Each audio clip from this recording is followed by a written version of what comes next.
All right, hello again, everybody. Welcome back to Airbus 320 Tech Talk. What all those buttons do. Thank you again so much for joining me. I really appreciate you all tuning in. If you like what you're hearing and seeing, please go ahead and hit the like button, hit the subscribe. It just helps to propel this channel forward. And if this is your first time joining, welcome. If you're a returning visitor, thanks again so much for stopping by again. So I am here in Orlando today. Just got done with a flight this morning, and I am off for the next couple of days. So I'm looking forward to enjoying some of the sights and sounds around Orlando here. I'm going to do something fun. But anyways, today we're going to continue our discussion as always where we left it off on the last time, working our way through the Airbus flight deck and all the buttons. So the next area that we got to talk about today is this section here. It's right to the left of the portion of the glare shield that we started to talk about in the last segment, but it's this area right here, and this is a section of the panel that we use to change some of the display settings on our Nav Display and our PFD. So those are these screens right down here. We'll kind of take a look at a few other views in a second here, and I'll outline everything to you. But right off the bat, one thing I think is interesting about just looking at this panel right here is I don't really know why they did this, but Airbus painted a line in between these two sections of the panel here. And as silly as this might sound, as minor of a thing as it is, I never really noticed or paid much attention to this line until I started to sit down and think about just the topic of this video here and the subject matter. But basically, this line actually draws differentiation between this side of the panel here. These buttons control things that we see on the Nav Display, and this side of this little portion of the panel here is what we use to control some of the things that we can change on the PFD. So let's just go through real fast. I'm going to talk about all the buttons, and then I'll try to show you some other graphics and maybe give you a little bit more detail as we talk through them. But let's start over here. A lot of this stuff, like I said today, is pretty simple, so I'll just buzz through it pretty fast. But up here is where we have our altimeter setting. So as we know, we fly to different airports, and different weather systems and atmospheric conditions exist at every different place we go to. So we'll actually put in the local altimeter setting whenever we're taking off and landing from a different airport. So that's where we do this. We put it in this little window here. This knob right here, it's actually a two-part switch. There's kind of this black section that's kind of like an outer collar portion of the knob, and you can just make a selection between inches of mercury and hectopascals depending on where you're operating the aircraft. If you've got a different reading, or for whatever reason different operators might operate in a different system or measuring system, let's say. And on the inside here is this the little skinny portion of the knob is actually what we'll do or we'll use this to actually change the numbers up here. So you use that to change the actual altimeter setting itself. And you can actually, this knob is also a push and a pull knob as well. When you pull the knob, it's just kind of spring loaded. You pull it out and it'll get you a standard altimeter setting, or 2992. And when you push it in, it allows you to make the selection here again. So plain and simple, like I said, it's just how we kind of swap between the different modes that we can operate the altimeter setting in anyways on the PFD. Right below that, we have two buttons here. We have LS, stands for landing system, or this also, more specifically, it just means when we want to show raw data, or if we're going to be flying an ILS, we'll use this LS push button. And you just, very simply, you push the button on, and these green lights kind of would come on in this button here to let you know that is the selection that's being made. And you can see some indications on the PFD, which I'll show you about in a second here. But you just use this to toggle on and off if you want to look at raw data. So the only times we're really using this is if we're flying a localizer or an ILS approach that has like a ground-based means of facilitating or displaying or transmitting a signal for the final approach course there. And if we're going to be flying something like a GPS or an RNP approach, we'll actually just leave this button off, and the plane just knows to show us the GPS data. And it's interesting, you'll get into these situations where there are times when we might make a late runway change, and you are kind of swapping data over to, or you're setting up the box, let's say, to fly a different approach to a different runway with a completely different set of approach guidance on it. So the plane is actually really smart. If you've kind of forgot to make a switch, to either turn the LS or the raw data on or off, or the plane thinks it should be showing GPS data, it'll kind of flag you on the PFD. So it's kind of nice. It's just a way to remind us that we need to make that selection if we forgot to do so. So That's what the LS button is for. The FD button just means the flight director. It's the green crosshairs that we use to just, we steer the plane around, based on where the crosshair just tells us to put the pitch attitude in the bank of the airplane. One thing that's interesting about the flight director is we're pretty much flying the airplane with the flight directors on most all the time.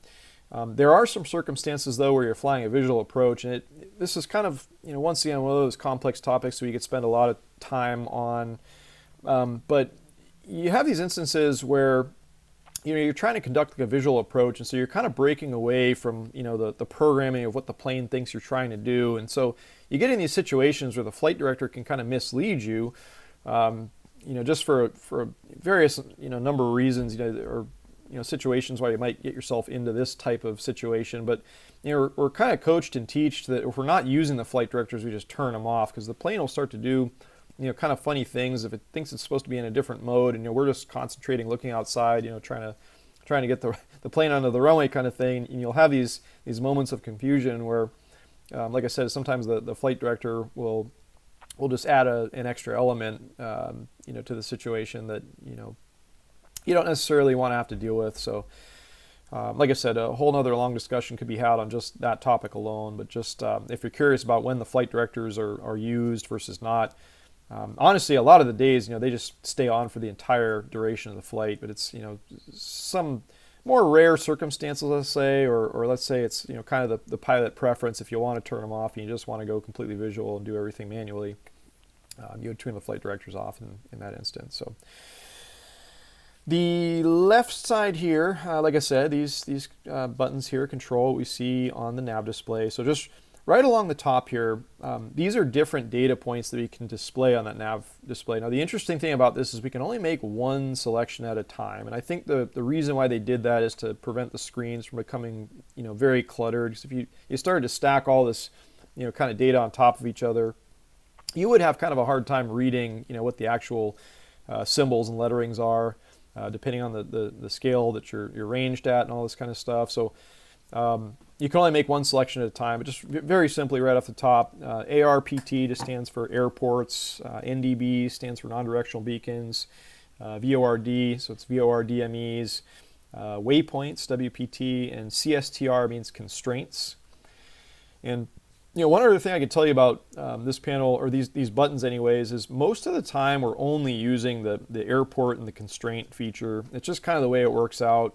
Normally when we're flying, either a SID or a star, we have the constraints on because we want to kind of see, speeds, altitude windows, all this kind of stuff that we have to be adhering to. And I'll show you, I got a pretty good picture to share with you that kind of outlines this, so I can show you what it looks like. But when we get up to cruise and we're just, kind of doing our thing, watching the country go by kind of thing, we'll turn it to airports. And the reason we do that is just because we want to see, what's close by. You're always thinking along these thought lines of, if I had to divert right now, where am I going to go? What's around me? So you just kind of, it aids your situational awareness to have the airports on. And like I said, it's very rare that you use these other buttons here. The waypoints and the NDBs, like for the most part, to be honest, like at least in the United States here, it's pretty useless or not really necessary for us to see exactly where all those things are. But the only times when, I could see this being used is, let's say you're trying to, take a routing around some weather or something. You might just bring up, let's say the VORD display to see what other VORs are out there, and you could request, okay, maybe we want to go direct to this, this VOR so we can get around this weather. And this, I'm kind of making a stretch here just to kind of tell you guys, like, one possible time that you might use this, but in all actuality, you just don't use them, all that much at all. So kind of an interesting thing. Moving down from there, we have two knobs here. This is the range knob. It very simply just, adjusts like what the range scale is on the nav display here. So you're zooming in or zooming out, and just as you would expect, when you take off, you start at the very lowest range at 10 miles, 10 nautical miles, and as you kind of exit the terminal area and you get up to altitude, you'll probably work your way up to, I think most guys, generally speaking, will keep it on the 160 nautical mile range. And, there are some times I'm trying to think, from my own experience and what I do, because once again, if I haven't said so already, the pilot and the first officer has like the captain and the first officer, they each have one of these identical control panels on either side of the airplane. So we can each look at different things at different points in time and kind of have our displays set up in a slightly different way based on, whatever it is that we want to see or we think is necessary in the moment. But coming back to just, the concept about what ranges, you're usually looking at. And the reason why I say the 160 range is a lot of times, that's, especially when we're getting around weather and all this kind of stuff, you're not really having like an extreme need to look, much further past that. So, that's just, one reason why it seems like where most people will just kind of keep it on the 160 nautical mile range. It's, kind of the, like I said, it keeps the screen less cluttered, and it's just, for whatever reason, it seems to be a little bit more preferable. There are times when you might range out to the 320 nautical mile range there. Let's say if you are trying to look at some like further out, long range weather, just momentarily, you might, take a peek out at the far mileage there. But most of the time, it's just not necessary. And like I said, you're keeping on the 160 nautical mile selection there. The next knob on the right, that just controls the output of the data that we'll see on the nav display here. And there's several different things we can look at. The first three on the left-hand side here, just this rows section here, it physically makes this display down here look like a zoomed-out compass. Now, we don't use those selections much at all for whatever reason. There are some certain times where I'll use the nav feature, like let's say we're on a downwind or something, the airport's behind us, and the airport's like physically off of the arc mode. And really quickly, this arc mode, which we'll take a look at in a second, this is the one that we're actually keeping the selection on the majority of the time we're flying the airplane. This just looks forward like, with 180 degrees, let's say like field of vision, for the nav system to kind of show you, like what's up ahead, in that regard. But like I was saying a moment ago, you might keep it on the nav, the rows selection here. If you, like I said, the airport's like now behind you, so it's not being displayed on the, the nav display if you kept it in arc. And it's just, like I said, kind of a stretch. Not a lot of things, or not something that a lot of folks do all that regularly, but it's just one time that I could think, to tell you about, when I'm actually reaching up and switching to the nav mode there. The VOR and the LS selections here, it just shows you the exact same look of the rows display, but it'll just bring up either the LS or the ILS landing system data, or if you're trying to track a VOR needle, you could output and you could show that to yourself. So once again, we rarely use these. Most of the time we're flying ILS, we still keep it on the arc mode. It's just really good situational awareness because we have the glide slope and the localizer indications on the PFD, and that's all we're really concentrating on when we're shooting an ILS approach. So it's interesting they put it there, but it's just not used a whole lot. And the last one that we've yet to talk about is just the plan mode here. And all this does is it gives you kind of like a top-down, like bird's eye view of the entire route. We only, most of the time we'll use this when we're setting up the flight. We're part of what we do when we first load the flight plan, we've got our clearance, we both, the captain and the first officer will at some point have some kind of talk about, whether or not you agree that everything is correct in the box, and this is our filed route, and this is what's loaded, and we're both on the same page, and everything looks, uniform, and it looks like properly entered.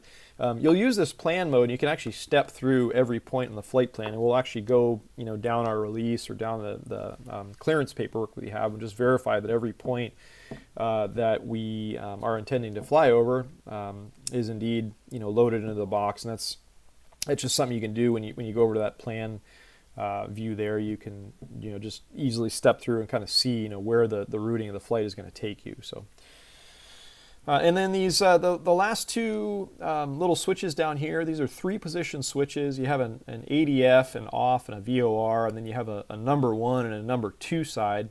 These are just bearing pointers, so you could either have a bearing pointer point at the number 1 ADF or the number 1 VOR, or you could have the ADF number 2 and number 2 VOR being pointed at, either or you could have, you could make selections to, let's say you wanted to look at, the ADF from the number 1 side and the VOR from the number 2 side.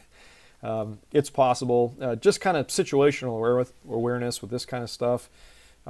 These are, the VORs anyways are constantly being auto-tuned in the Airbus. So as you're flying across the country, you'll see the plane constantly switching from station to station.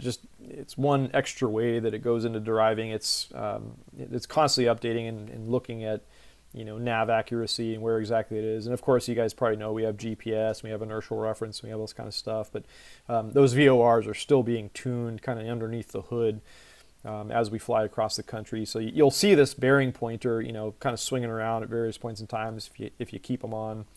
And you can see a DME reading as well if you have the bearing pointer up. But to be honest, it's not something that, once again, we're using a whole lot to make reference to. It's just kind of, you know, it's nice to know it's there in a pinch. You know, there are circumstances where you might be, you know, let's say you needed to divert and you just, you know, you knew you needed to point back towards a certain VOR. You could just look at that bearing pointer and point the nose that way. You could start heading that way. Or if you, for some reason, you know, there's also certain times when we're needing to reference like a DME range off of a VOR. So in other words, we need to figure out, you know, how far we are for a DME, because it'll tell us when to start to make a turn. Like, for example, every time we make a takeoff, there's a special single engine departure procedure that, you know, says, you know, if you have an engine failure, you know, right after takeoff, you know, let's say it's an airport that exists with some terrain around it, and you need to kind of do something different other than to just fly straight ahead and address the problem. A lot of times it'll be spelled out in our procedures to say, okay, well, if you fail an engine here, you're going to fly to like the 2 DME off such and such VOR, then you're going to make a right-hand turn. So it just, you know, hopefully that makes sense. It's just one type of situation where you might want to have these bearing pointers up, and you can see that data, and it's just you know, one extra little thing that's incorporated into the displays. But like I said, we're not really having the need to use it a whole lot in our normal day-to-day. So hope that covers all of the explanations on the buttons for you guys. I wanted to try to bring up just a few different slides here to kind of show you some of those things. So let me take a step through some of these graphics here. So the first one here, remember the flight director button that we talked about? That's just these the green, you know, up and down, left and right lines here. Like I said, that FD button just toggles that on and off. In this picture here, I have that LS push button here, and the LS push button selected anyways, and you can see that it brings up the deflection dots here for the localizer and the glide slope. And of course, there's nothing tuned right now because we're up at altitude in this situation. And another fun fact about the Airbus, you know, you use the box to load all of the instrument landing, you know, procedures and everything, and the box knows the frequency of the localizer. But it won't actually display it'll show the frequency and the final approach course in this little section here, but it won't actually display to you're 300 miles away from the airport. And I don't know exactly why that, you know, they had that number in mind, but that's just the way it is in the Airbus. So you're kind of used to not seeing anything down here to verify, you know, the identifier for the localizer frequency and like I said, the final approach course until we're actually, you know, closer to the airport. But like I said, I just wanted to show you guys, you know, toggling the LS push button on and off, you know, just what it looks like there. And then, you know, we talked about the altimeter setting. This is just this area on the PFD where you would see, you know, in this case standard because we're up at altitude, or if we had made a selection, you know, of a local altimeter setting, you would see the numbers just kind of drawn out on the bottom here. Let's see, just stepping through a few other slides. I just wanted to try to give you a few examples. Here we are. This is the plan modes. Remember I talked about kind of the top-down view that we could take a look at things, and we could use the arrows on the FMGS to arrow through, and you know, we could actually step our way through the entirety of the flight plan and kind of jump ahead, and you could just kind of see what the routing looks like. But you can see here I've also got the airports push button select there, so that's what we're looking at. This is a good example of what the rows display looks like. Now, like I said, you know, those three selections, you had the LS, the VOR, and the nav selections you could make. All that, you know, switching between those does, it'll still, like I said, keep this the rows depiction up here of the compass, but it'll just toggle, like I said, some of the other data that you're going to see. So in this case, it's showing us the the dots of deflection for the glide slope, and you can see the dots of deflections here. This is what, where you would see the localizer if we had one actually tune in and we're actually using it for that purpose. So let's see, another view here. This just shows what it looks like if we had the VOR selection made. So, we have the absence of the glide slope, course deviation, dots there, and you can just see, if we were trying to fly onto a VOR radial, we would see the deflection here, but this is just kind of meaningless. We don't really have anything set up to look at that in this photo here. Let's see, and this is a view of the nav section of the ROSE display there. So we can just see our course line essentially in this case here, and like I said, it's just, you can see, if you remember back a moment ago where I was talking about, just the situational awareness type of stuff, you can kind of see what's behind you now in this case, whereas, if we remember when we arrowed few, or let's arrow a couple slides forward here. Like I said, most of the time we're just in this, the arc mode here, and we're just looking, like I said, about 180 degrees, looking forward. So there's things happening behind us that, we're not going to be able to see, but like I said, just the one example I could think of in a practical sense where you might use this selection.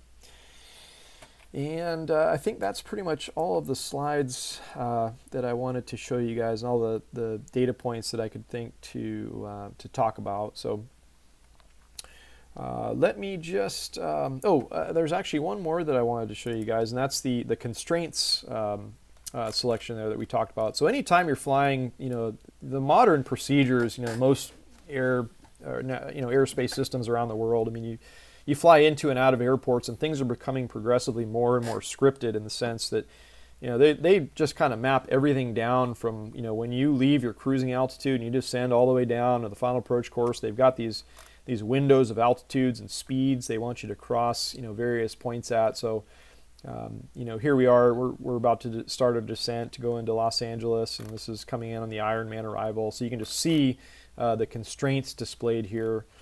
These are all the restrictions that we're going to have to make essentially when we're flying down that procedure there. So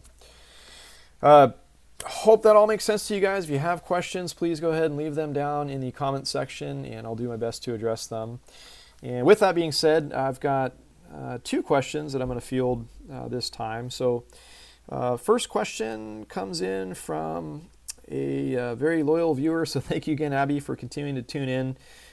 We had a discussion in one of the prior videos about a little bit about the details about the side sticks on the Airbus and how they work, and go back and watch those videos if you have questions. I think it was actually the previous video where I talked about the glare shield, and we kind of got into some of the side stick priority, and that light up there was kind of what led to that discussion. But basically, Abby wanted to know, what is the practical use of side stick priority? I understand that it is used to deactivate the other side stick, but what are the situations where pilots use the side stick priority? I read in the description that the side stick can be reactivated when the priority button is pressed on that side stick. Can the side stick be reactivated by moving it? So basically two questions that he's asking here. So like I said, in the Airbus, because the control surfaces aren't interconnected, we have this system where, one pilot can actually take over control if the other pilot is doing something incorrect or, dangerous, or, for whatever reason. And like I said, this is Abby's, like, the first part of his question.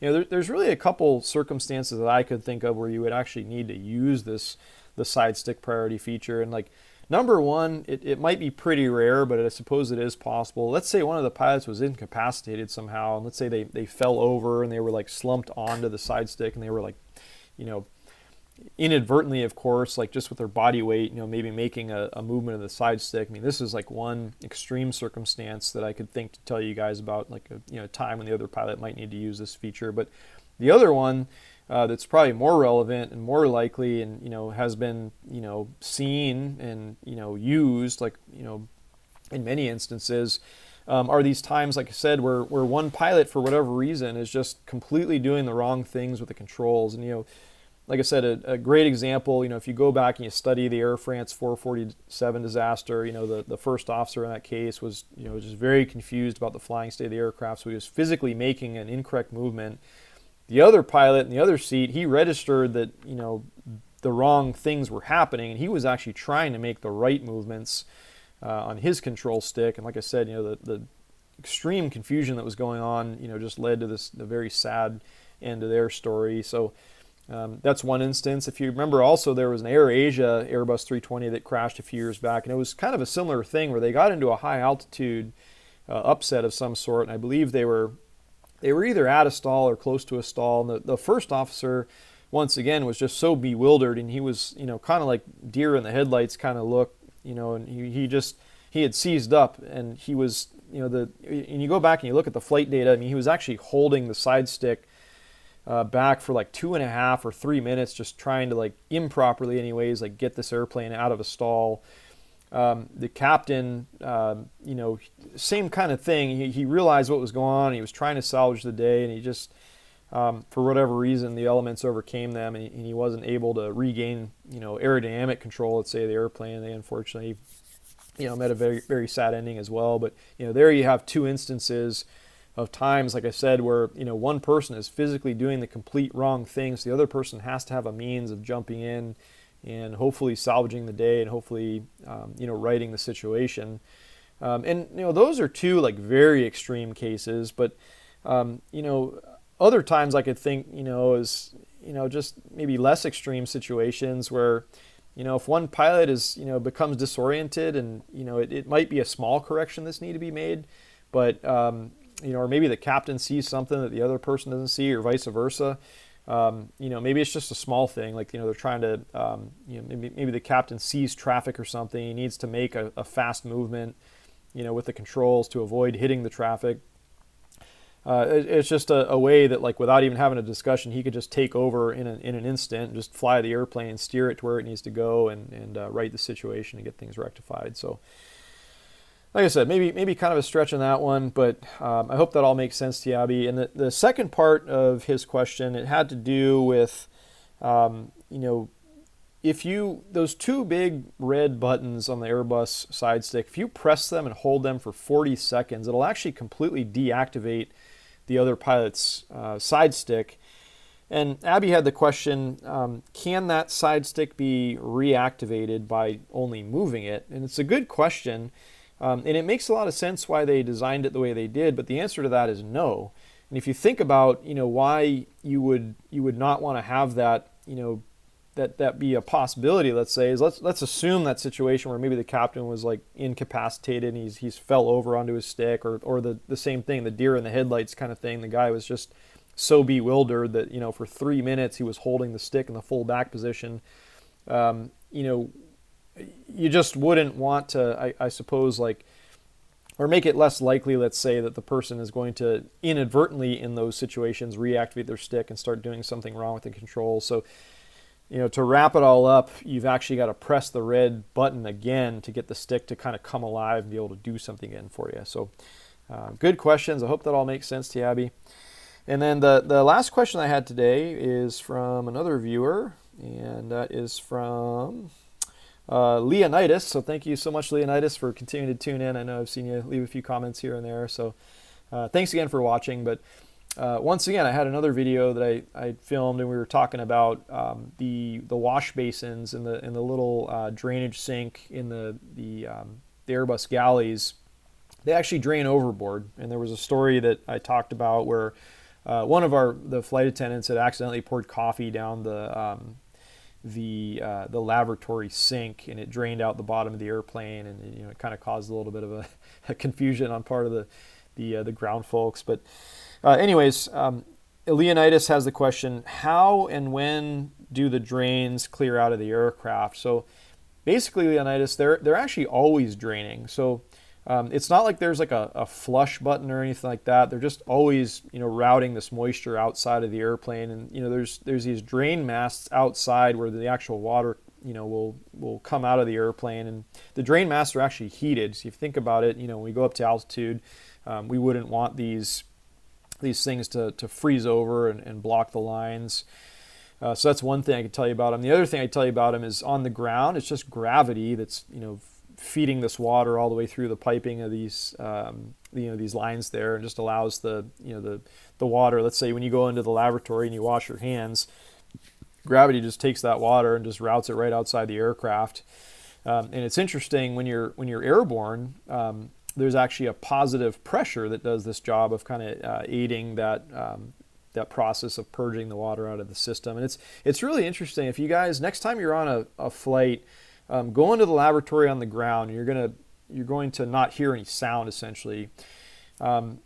That's because the plane isn't pressurized, right? But when you go up to altitude, you go into the lab and you go to wash your hands and you hear that kind of like the whooshing. You hear like shh, you hear this like air sound. Well, that's actually the positive pressure inside of the airplane kind of being forced down the sink hole in this case, and it's actually forcing that water, or helping to force it out of the system. And it's just the way it's designed. So like I said, the short answer to your question, Leonidas, is those portions of the drainage system of the airplane are always draining. So that's all I've got for you today, guys. I really hope you liked watching this one.